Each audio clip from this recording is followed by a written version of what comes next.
Welcome into the Inside Indiana podcast. This is Ken Bikoff along with Inside Indiana publisher Ed Magoni. And Ed, football camp still in full swing. Guys are starting to get into, I don't want to say the dog days of football camp here, but certainly we are into second week. It's starting to get to where it's middle of camp. It hasn't been all that hot here in Bloomington, and I kind of joked a little bit with some of the guys that Kevin Wilson isn't really getting the full brunt of the Indiana heat right now, and the players have kind of escaped that. But I thought that the heat certainly has been turned up a little bit up on the quarterbacks, and one difference between Kevin Wilson and the coaches that have been here at Indiana before is Kevin Wilson will call guys out, and he certainly did that with the quarterbacks, saying that they're still looking for better play from that quarterback position. Ed, I just wanted to get your thoughts on what Wilson had to say about the guys that are under center.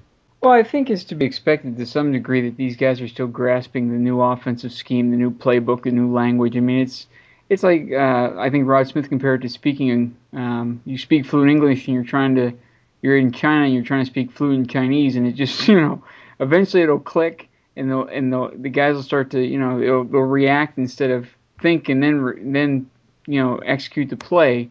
And once they get to that point where they're just reacting, I think then you'll start to see the offensive play from the quarterback start to smooth out a little bit. But I think the three-way battle with separating all the snaps, that it's still fully up in the air. There's no question about it. Kevin Wilson did say that he expects better play out of his quarterbacks, but look at the quarterbacks he's had to work with in the past, and Rod Smith for that matter. I mean, Rod Smith coached Pat White. He coached Denard Robinson, two excellent quarterbacks, and Kevin Smith obviously had Sam Bradford and Nate Heibel and a bunch of other guys, and Zach Kustok from Northwestern. I mean, they were dealing with some really good quarterbacks, or they made them into really good quarterbacks, one of the two, and hopefully it's the latter, because I think Dusty Keel and Edward Wright Baker and Trey Roberson all have the ability to be very good college quarterbacks. It's just a matter of them picking up on the new system, understanding the language, reacting instead of thinking about it, and executing the plays with confidence and commanding the offensive huddle. I mean, that's what it boils down to. That's what they want. They want mistake-free football from the quarterbacks, and right now they aren't getting it. He said the receivers need to do a better job of getting open, running routes. He said they needed to do a better job of delivering the ball when a guy does get open. And right now the accuracy and the play from them just isn't up to par in their minds. And I think it's good to have high standards, and it's also good to tell those guys they aren't doing good enough. Because if you pat them on the back and say, "Oh, it's okay, we'll try it next time," no one's ever going to get any better. And I think this is a team and a coaching staff that will demand that their players get better as the season goes on, or you'll be sitting on the bench. It's that simple. And I think those three quarterbacks all know that even if they win the starting job, if they don't perform and improve as the season progresses or as camp progresses as it sits right now, they're going to be watching from the bench come September 3rd. Well, Wilson's background, of course, as an offensive coordinator and an offensive guy certainly put some extra pressure on the quarterbacks and the entire Hoosier offense. And I asked him earlier today just about the fact that he looks at things from an offensive point of view, if that makes him more critical for the IU's offense. And this is what he had to say. I don't know. Because I'm used to seeing the defense look really good. And so, I mean, and I really am very encouraging when they do well. To try to not like they got, sometimes in practice, I almost feel like, I'm still kind of an offensive coach per se. So you almost feel like, there's like, ebb and flow, give and take. And it is kind of nice because that makes you feel good when there were some really good situations offensively today. There were some really good situations defensively during the jockeying back and forth in practice. And that's good. You think, because you don't think maybe one side's really dominant or maybe one side's really, really bad. So in some ways that's pretty good. But I guess I'm probably a little bit more critical of Oak. That's where my eyes look most of the time. Now, it has to be encouraging for Hoosier fans to hear that the defense has really stepped up its game, and I know that's something that's kind of a developing storyline through this camp is the way that the defense has developed. But it also is interesting that those three quarterbacks that you mentioned earlier, Dusty Keel, Ed Wright Baker, and Trey Roberson, have separated themselves. Now, no disrespect to Teddy Shell or Adam Follett, but I think that we all knew that these three guys were going to be the ones that were going to be really kind of separating themselves and battling for the first, second, and third string positions. And the interesting thing about Roberson, Wilson said earlier this camp that he wouldn't start a freshman. He kind of backed off that a little bit, but even when he said it the first time, I didn't take that as a hard and fast rule. But I think that it's kind of interesting, the fact that he's worked his way into the mix right away. And Ed, do you think that as he picks up the offense, it's a possibility that Roberson could be somebody who works his way into the starting mix?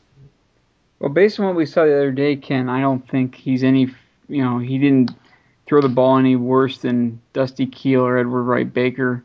Edward Wright Baker was probably the most accurate of the three. But, just the fact of what he can do with his legs as well as his arm makes him that dual threat possibility. And you have to take into account the fact that Rod Smith has had success with that type of quarterback, and he's familiar with how to maximize those abilities of run pass with Pat White and Denard Robinson. I think you have to say he's got a chance to start somewhere along the way. I don't see how you could rule him out. He's a viable option for a spread type offense, which Indiana figures to run. We haven't seen a whole lot of their actual offensive plays or anything on the practice field, but you have to figure that's what they're going to go with. And I just think that they've said all along they like his moxie, his leadership. He seems to have a lot of the components to be a good starting quarterback and to command the offensive huddle like they'd like it to be done. The question is, will he be able to minimize his mistakes on the field as a freshman, never having set foot in the Big Ten, football field, and also trying to grasp a new offense? That may be a tall order for him early in the season, but if Edward Wright Baker and Dusty Keel don't get the job done early in the season, I definitely think he has a chance to get into the mix and even start a few games. Well, it'll be interesting to see the way that position plays out. Now, another position to where there isn't a whole lot of question about who's going to be doing it comes at place kicker, where Mitch Ewald obviously was the Hoosiers' main place kicker last year, really endeared himself to Hoosier fans by kicking the field goal that first tied the game and then won it against Purdue last year in the Old Oak and Bucket game. But the nice thing is that Mitch, for Hoosier fans, is that Mitch hasn't just sat on his laurels. He's worked real hard during the offseason, and he says that he's extended his range. And I talked to Mitch earlier today. Here's a little bit about what he had to say about what he was working on during the offseason. I feel like I said my legs a lot stronger right now. I'm much more explosive than I was last year. Not only on field goals but kickoffs also.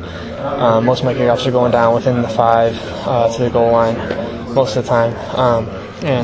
Field goals. Last year, my farthest made field goals 49, right now those upper 40s and low 50s I feel pretty comfortable with. Yeah. Now, Ed, Mitch talked about being able to stretch out his kickoffs.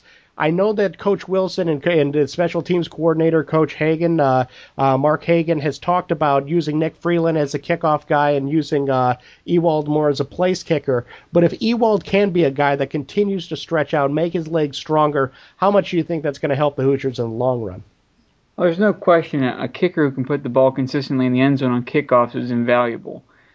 Just because it doesn't allow your opponent to get better than 20 field position than the 20-yard line, or if they do bring it out, then you have a good chance of stopping them before the 20-yard line or right around the 20-yard line, making them drive the length of the field against what it figures to be an improved IU defense would make a huge difference compared to the days of the last couple of years where they'd kick it to about the 10-yard line or so, and then the opponent was always starting on the 35-yard line, which is that's pretty good field position. It opens up the entire playbook for the opponent. But putting the ball in the end zone or near the end zone is invaluable, I think, to special teams performance as far as your net kickoff coverage, yardage, and all, and just pinning an opponent back and getting good field position for your offense and not putting your defense in precarious positions, as has been the case in the past with IU. Well, Hoosier football camp continues on. We're still a good 16 days away from Indiana versus Ball State at Lucas Oil Stadium on September 3rd. And as Coach Kevin Wilson has continued to develop his team during camp, the future has looked a little bit brighter for this football program.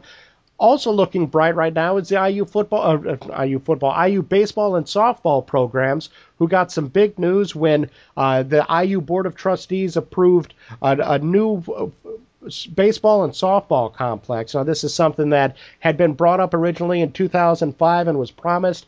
Cost overruns with Cook Hall and the North End Zone project kind of shelved a new baseball stadium and softball stadium, but now it's been approved. A $19.8 million facility that's going to go over by where the intramural fields are, just north of Assembly Hall.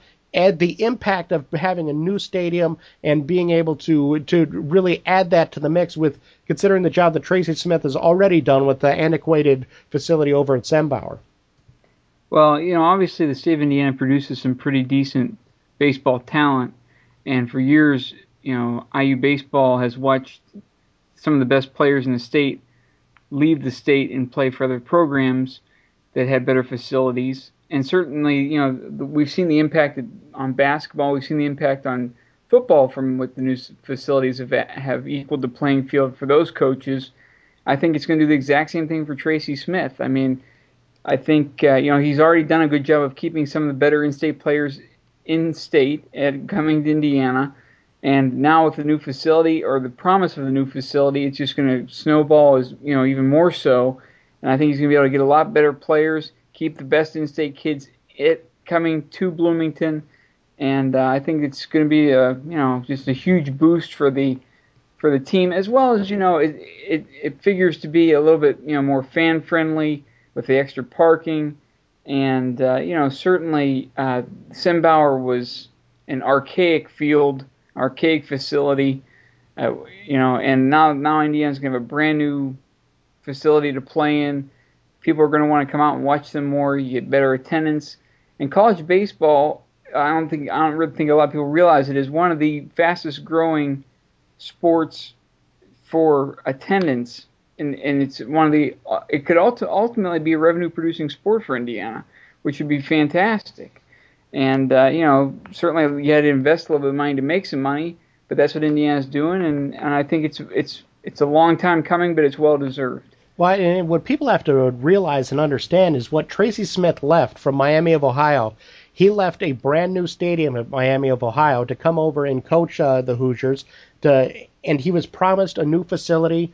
He's waited patiently. People don't realize that the baseball players and the softball players, they actually dress over at Assembly Hall and jump in cars and drive over. And, when you take guys on recruiting visits, that's tough to deal with when they're able to go and look at other facilities at other schools and realize that it gives them more of a professional feel. Now, we talked about this a little bit with Cook Hall in the North End Zone.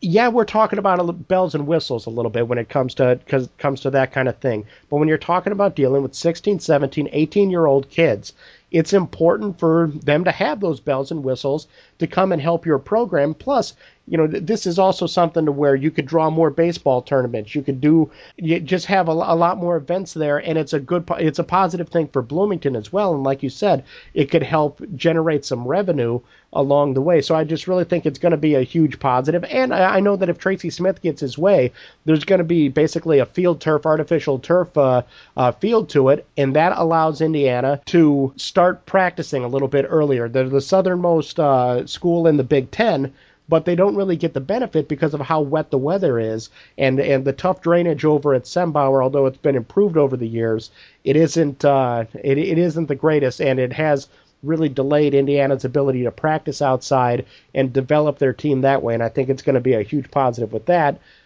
So Sembauer Field, its days are numbered, and certainly, it's spent a lot of time. Indiana's been playing varsity sports at Sembauer Field longer than any other athletic facility in its history. And while its days are numbers, I think it's a huge positive for the Hoosier baseball program, the softball program, which we didn't really touch on too much. But again, it's a program that was successful this year, can continue to be going forward, and new facilities is only going to help that program move forward and draw better athletes to the program. Well, Ed, it's all the time that we have for right now. We appreciate you guys listening in. Keep checking back for more coverage of football camp. Again, we're just over 2 weeks away from the season opener, so a lot of work left to be done out on the practice fields, but Kevin Wilson is confident that his team's going to be able to get the job done. So for Ed Magoni, this is Ken Bikoff. Thanks for listening, and pace yourself.